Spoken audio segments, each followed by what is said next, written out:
అందరికీ నమస్కారం. 2 రాష్ట్రాల్లో ఉన్నటువంటి తెలుగు ప్రజలకు, భారతదేశంలోనూ, యావత్ ప్రపంచంలోనూ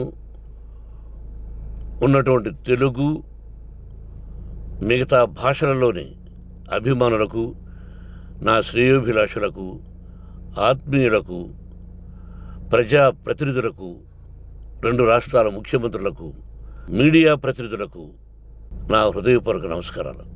గత 4 రోజులుగా ఏమేమి జరుగుతున్నదని అందరికీ తెలుసు. ముఖ్యమంత్రులకు కూడా తెలిసుంటుంది. ఎందుకంటే వాళ్ళు ఎన్నో సమస్యలతో తలమునకలై ఉంటారు. కానీ ఎవరో ఆయన పర్సనల్ సెక్రటరీస్ చెప్పుండొచ్చు. నా హృదయంలో ఉండే ఆవేదన ఏమిటంటే, కుటుంబ సమస్యల్లో ఎవరైనా పర్మిషన్ లేకుండా ఇతరులు జోక్యం చేసుకోవచ్చా? మీరే ఆలోచించండి.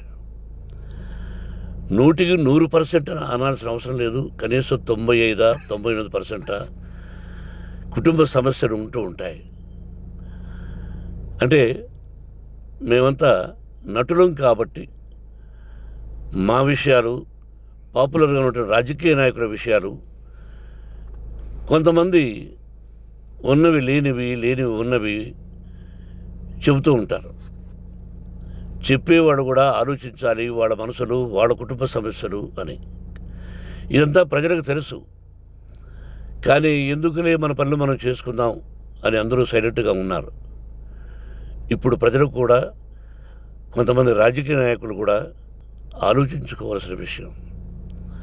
విజువల్స్ చూడండి, టీవీల్లో వస్తున్నాయి, సోషల్ మీడియాలో వస్తుంది. రాత్రి 8 గంటలకు గేటు తోసుకుని నా బిడ్డ మనోజ్ కుమార్ వచ్చాడు. అది రైటా రాంగా పర్సనల్ విషయం, తర్వాత మాడుకోవచ్చు. పత్రికాధిపతులు, అది పత్రికా సోదరులు 4 రోజుల నుంచి నా ఇంటి ముందు మనుషులను పెట్టుకొని, వ్యాన్లు పెట్టుకొని అలా ఉండడం ఎంతవరకు న్యాయం? నేను అప్పటికీ బయట పోతున్నప్పుడు చెప్పాను, అందరికీ నమస్కారం అయ్యా, మీకు కుటుంబ సభ్యులు ఉన్నారు, దయచేసి నా సమస్యను నేనే పరిష్కరించుకుంటాను నా బిడ్డలతో, దీన్ని చిలవలు పరవలు చేయొద్దండి, దయచేసి నన్ను గౌరవించండి, నేను ప్రజలకు ఏం చేస్తున్నాను ఒక విద్య ద్వారా అనేది మీకు తెలుసు. నటుడిగా మీ అందరికీ తెలుసు. ఒక రాజ్యసభ సభ్యుడిగా మీకు తెలుసు. ఎంత క్లీన్ చిట్టుతో వచ్చానో రాజ్యసభ సభ్యుడిగా. నా హృదయంలో ఉండే ఆవేదన చెప్పనలవే కాదు, మీకే చెప్పాలి. ఈ రోజున ఈ మీడియా సోదరులు ఎంత కల్పితాలు, ఎంత నెగటివిటీ నన్ను గురించి చెప్తున్నారో మీ అందరికీ తెలుసు.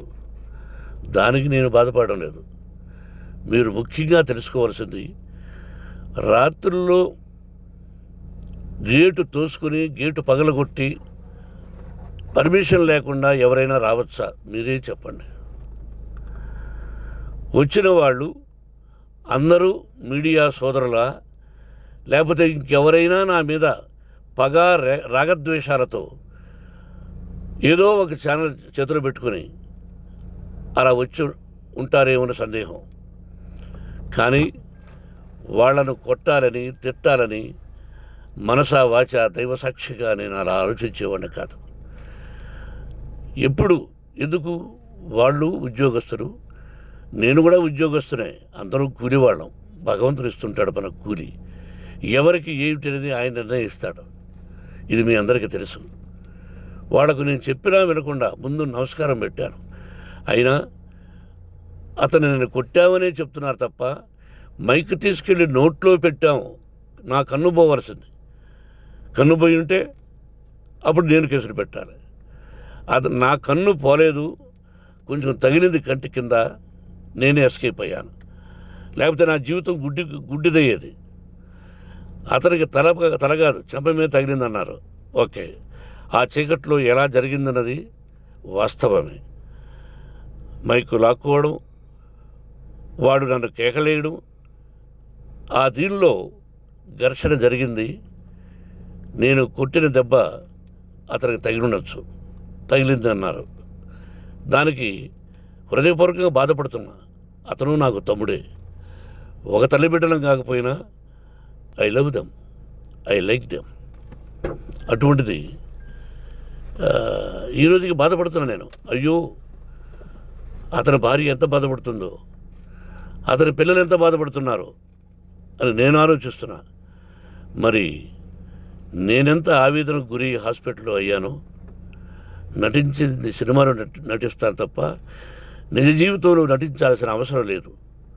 నాకున్నది ఒకటి ధైర్యం, సాహసం. నీతిగా, న్యాయంగా, ధర్మంగా బ్రతకాలన్నది నా ఆలోచన.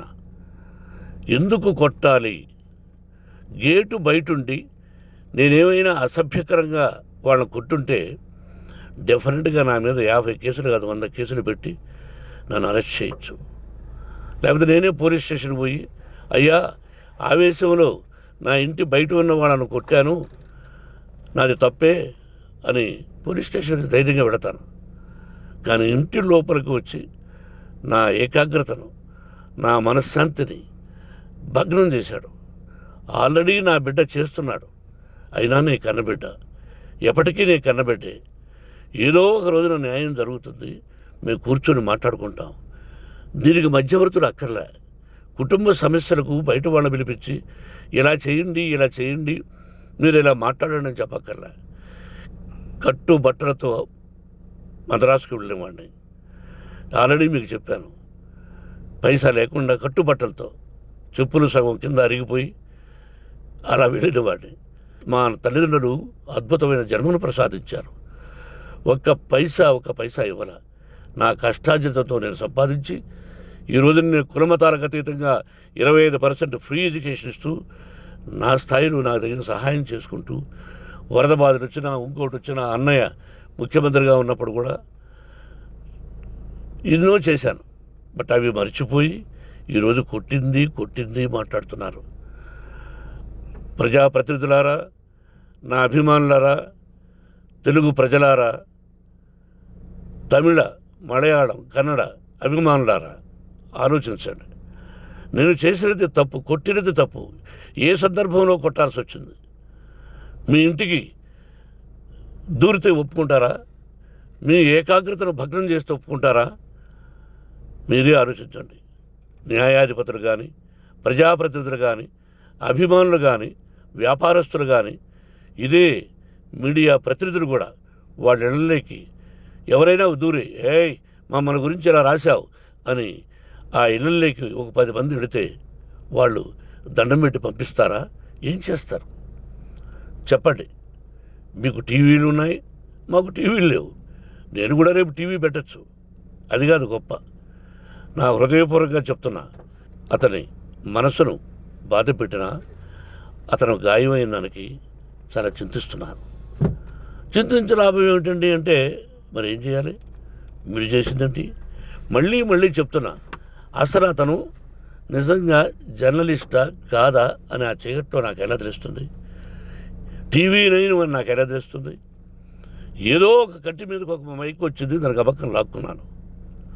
ఇది వాస్తవమే, అసత్యం కాదు. అది టీవీ 9, ఆ టీవీ 9 మైక్నే లాక్కోవాలి. అది ఏంటండి? నేనేమన్నా మూర్ఖున్నా? వాళ్ళందరూ నాకు కావలసిన వాళ్ళే.